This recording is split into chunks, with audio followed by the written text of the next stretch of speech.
So welcome back guys. അപ്പോൾ ഞാനിന്ന് വന്നിരിക്കുന്നത് വെച്ച് കഴിഞ്ഞാൽ അത്യാവശ്യം നല്ലൊരു ബഡ്ജറ്റ് ഫ്രണ്ട്ലി അഥവാ അഫോർഡബിൾ ആയിട്ടുള്ളൊരു സ്മാർട്ട് ഫോൺ പരിചയപ്പെടുത്താൻ വേണ്ടിയിട്ടാണ്. അതായത് നമ്മളെ UAE അല്ലെങ്കിൽ ഒമാൻ, ഈവൻ നമ്മുടെ നാട്ടിൽ പോലും ഇപ്പോൾ അവൈലബിൾ ആയിട്ടുള്ളൊരു സ്മാർട്ട് ഫോണാണ്. യൂസ്ഡ് ആയിട്ടും അല്ലെങ്കിൽ നോൺ ആക്റ്റീവ് ആയിട്ടും സെക്കൻഡ് ഒക്കെ ആയിട്ട് അവൈലബിൾ ആണ്. കാരണം ഇത് ഇറങ്ങിയത് 2020 ഇറങ്ങിയിട്ടുള്ള ഈ സ്മാർട്ട് ഫോൺ. അപ്പോൾ അതിൻ്റെ വിവരങ്ങൾ കൂടുതൽ അറിയാൻ വേണ്ടി സ്റ്റാർട്ട്. അപ്പോൾ സോണിയുടെ തന്നെ 10 Mark II എന്ന ഒരു കിഡിലൻ സ്മാർട്ട് ഫോണാണ്. ഇതാണ് ആ മുതൽ. അപ്പോൾ ഇതിനെക്കുറിച്ച് പറയുകയെന്ന് വെച്ചാൽ അത്യാവശ്യം നല്ല അടിപൊളി OLED ഡിസ്പ്ലേ ആണ്. ഈ ഒരു പ്രൈസ് റേഞ്ചിന് ഒരിക്കലും നമുക്കൊരു OLED ഡിസ്പ്ലേ എവിടെയും നോക്കിയാൽ കിട്ടില്ല. മാക്സിമം നമുക്ക് കാണാൻ പറ്റുന്ന ഒന്നെങ്കിൽ LCD അല്ലെങ്കിൽ ഏതെങ്കിലും HD ക്വാളിറ്റി ഡിസ്പ്ലേ മാത്രമേ നമുക്ക് കാണാൻ പറ്റുള്ളൂ. പക്ഷേ ഈ ഒരു പ്രൈസ് റേഞ്ചിൽ നല്ല അടിപൊളി ഒരു OLED സ്ക്രീനാണ് നമുക്ക് ഇവരെ പ്രൊവൈഡ് ചെയ്തിരിക്കുന്നത്.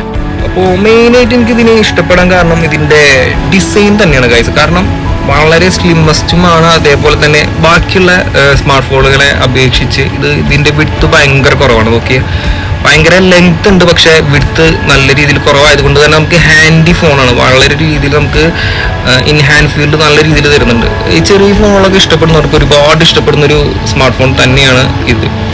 ഈ സോണിയുടെ എക്സ്പീരിയ മാർക്ക് സീരീസ് ഒക്കെ ഈ പറഞ്ഞ പോലെ ലെങ്ത് കൂടുതലും അതേപോലെ വിഡ്ത്ത് അവർ കുറച്ചിട്ട് നല്ല സ്ലീക്ക് ആയിട്ടാണ് നമുക്ക് അവർ ഡിസൈൻ പ്രൊവൈഡ് ചെയ്തിരിക്കുന്നത്. പിന്നെ ഇതിന്റെ ഡിസൈനിൽ നമ്മൾ പറയാൻ വിട്ടുപോയ കാര്യമാണ് ഇതിന്റെ ബാക്ക് വന്നിരിക്കുന്നത് ഗ്ലാസ് ബാക്ക് ആയിട്ടാണ്. അതായത് നല്ലൊരു ഗ്ലോസി ആയിട്ടുള്ള ഒരു ഗ്ലാസ് ബാക്കാണ് ഇതിൽ നമ്മുടെ സോണി കൊടുത്തിരിക്കുന്നത്, അതും ഈ പ്രൈസ് റേഞ്ച്. ഓക്കെ, അപ്പോൾ let's go to the camera ഡിപ്പാർട്ട്മെന്റിലേക്ക് നോക്കുമ്പോൾ നമ്മുടെ സോണിയാണ് ബാക്കിയുള്ള എല്ലാ സ്മാർട്ട് ഫോണുകൾക്കൊക്കെ സെൻസർ പ്രൊവൈഡ് ചെയ്യുന്ന കമ്പനി.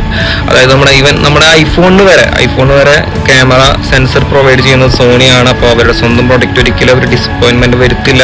അതുപോലെ തന്നെ ഇവിടെ കൊണ്ടുവന്നിരിക്കുന്ന 12 MP മെഗാപിക്സലിന്റെ ഒരു വൈഡ് ആംഗിൾ സെൻസറും അതേപോലെ ഒരു 8 MB ടെലിഫോട്ടോ അതേപോലെ ഒരു 8 MB അൾട്രാ വൈഡ് സെൻസറും ആണ് ഇതിൽ കൊടുത്തിരിക്കുന്നത്. അപ്പോൾ ഈ ഡിവൈസിൽ എടുത്തു പറയുന്ന ഒരു കാര്യം തന്നെയാണ് ഇതിന്റെ ക്യാമറയിൽ നിന്ന് വരുന്ന ഔട്ട്പുട്ട് എന്ന് പറയുന്നത് ഭയങ്കര റിച്ച് ആൻഡ് ക്രിസ്പി ആയിട്ടുള്ള പിക്ചർ ക്വാളിറ്റി തന്നെയാണ്.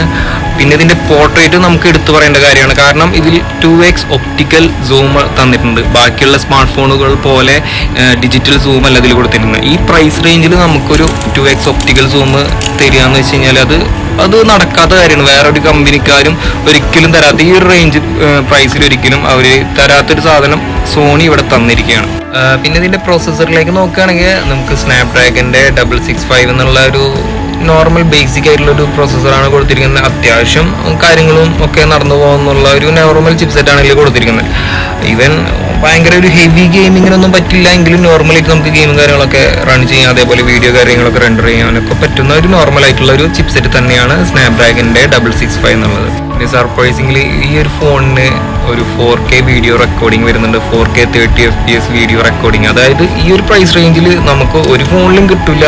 അതും 1080p പോലും കിട്ടാത്ത സാഹചര്യത്തിൽ നമുക്ക് ഇവിടെ വീഡിയോ റെക്കോർഡിങ്ങിന് 4K ക്വാളിറ്റിയാണ് സോണി തന്നിരിക്കുന്നത്. അതൊരു വലിയൊരു അഡ്വാൻറ്റേജ് ആയിട്ടാണ് ഞാൻ കാണുന്നത്. പിന്നെ സോണിയുടെ എക്സ്പീരിയ സീരീസ് ആയതുകൊണ്ട് തന്നെ നമുക്ക് ഇതിൽ IP68 വാട്ടർ പ്രൂഫിംഗ് അവൈലബിൾ ആണ്. അതായത് 1.5 മീറ്റർ വരെ നമുക്ക് വെള്ളത്തിൽ മുക്കി വെച്ചിട്ടുകൊണ്ടൊക്കെ യൂസ് ചെയ്യാവുന്നതാണ്. ഒരു പ്രശ്നവും പറ്റില്ല എന്നാണ് സോണി അവകാശപ്പെടുന്നത്. അങ്ങനെ തന്നെയാണ്. കാരണം സോണിയുടെ എക്സ്പീരിയ സീരീസ് ഓൾമോസ്റ്റ് എല്ലാതും ഈ പറയുന്ന പോലെ നല്ല അടിപൊളി വാട്ടർ പ്രൂഫിംഗ് പ്രൊട്ടക്ഷൻ തരുന്ന ഒരു സ്മാർട്ട് ഫോൺ തന്നെയാണ്. പിന്നെ ഇതിന്റെ പ്രൊട്ടക്ഷനിലേക്ക് വരുമ്പോൾ ഒരു സൈഡ് മൗണ്ടഡ് ആയിട്ടുള്ളൊരു ഫിംഗർ പ്രിന്റ് സെൻസർ നമുക്ക് ഇതിൽ അവൈലബിൾ ആണ്. അത്യാവശ്യം നല്ലൊരു റെസ്പോണ്ടിങ് കാര്യങ്ങളൊക്കെ വരുന്നൊരു നല്ലൊരു ഫിംഗർ പ്രിന്റ് തന്നെയാണ് സോണി ഇതിൽ കൊടുത്തിരിക്കുന്നത്. അപ്പോൾ ലാസ്റ്റ് ആയിട്ട് ഇതിന്റെ ബാറ്ററി ബാക്കപ്പിലേക്ക് നോക്കുകയാണെങ്കിൽ 3600 mAh ആണ് ഇതിന്റെ ബാറ്ററി വരുന്നത്. അതായത് 18 വോൾട്ട് ഫാസ്റ്റ് ചാർജിങ് ഇതിൽ അടങ്ങിയിട്ടുണ്ട്. അപ്പോൾ അത്യാവശ്യം നല്ലൊരു ബാറ്ററി ബാക്കപ്പ് ഇതിൽ തരുന്നുണ്ട്. ടെക്നിക്കലി അത് 3600 എന്ന് പറയുമ്പോൾ നമുക്ക് നോക്കുമ്പോൾ അത് കുറവല്ലേ എന്ന് ചിന്തിക്കും. പക്ഷെ അത്യാവശ്യം നല്ലൊരു 1 ഡേ ബാറ്ററി കാര്യങ്ങളൊക്കെ ഇതിൽ നല്ല രീതിയിൽ നമുക്ക് കിട്ടുന്നതാണ്. ഇതിപ്പോൾ ഒരു നോർമൽ യൂസർ ആണെങ്കിൽ നമുക്കൊരു 1.5 ദിവസമൊക്കെ മാക്സിമം നമുക്ക് ഇതിൽ കിട്ടാവുന്നതാണ്. സോ അപ്പോൾ ഈ ഡിവൈസ് ആർക്കൊക്കെ റെക്കമെൻഡബിൾ ആണെന്ന് ചോദിച്ചു കഴിഞ്ഞാൽ നമ്മൾ നോർമലായിട്ട് ബേസിക് ആയിട്ട് യൂസ് ചെയ്യുന്ന ആളുകളില്ലേ, ഈ റീൽസ് ടിക്ടോക്ക് ഒക്കെ ബ്രൗസ് ചെയ്യുന്ന അത്യാവശ്യം മീഡിയ കൺസെപ്ഷൻ പ്രാധാന്യം കൊടുക്കുന്ന ആളുകൾക്കൊക്കെ പറ്റിയൊരു ഡിവൈസാണ്. പിന്നെ അതുപോലെ തന്നെ ക്യാമറയ്ക്ക് പ്രാധാന്യം കൊടുക്കുന്നവർക്കും പറ്റിയൊരു സ്മാർട്ട് ഫോണാണ് ഈ കാണുന്നത്.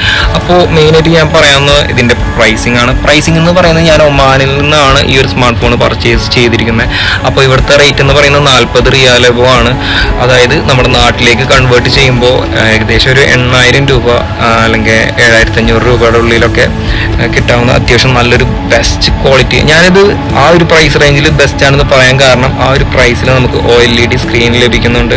അതേപോലെ തന്നെ ഇതിൽ പ്രൈമറി ക്യാമറ, അത് സോണിയുടെ നല്ലൊരു പ്രൈമറി ക്യാമറ, അതേപോലെ 2x ഒപ്റ്റിക്കൽ സൂം വരുന്ന ഒരു സെക്കൻഡറി ടെലിഫോട്ടോ ലെൻസ് ഇതിൽ കൊടുത്തിരിക്കുന്നുണ്ട്.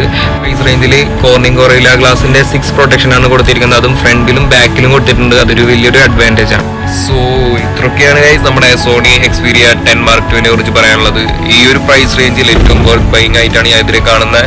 അപ്പോൾ അടുത്തൊരു വീഡിയോ വേണ്ടി കാണുന്നവരെ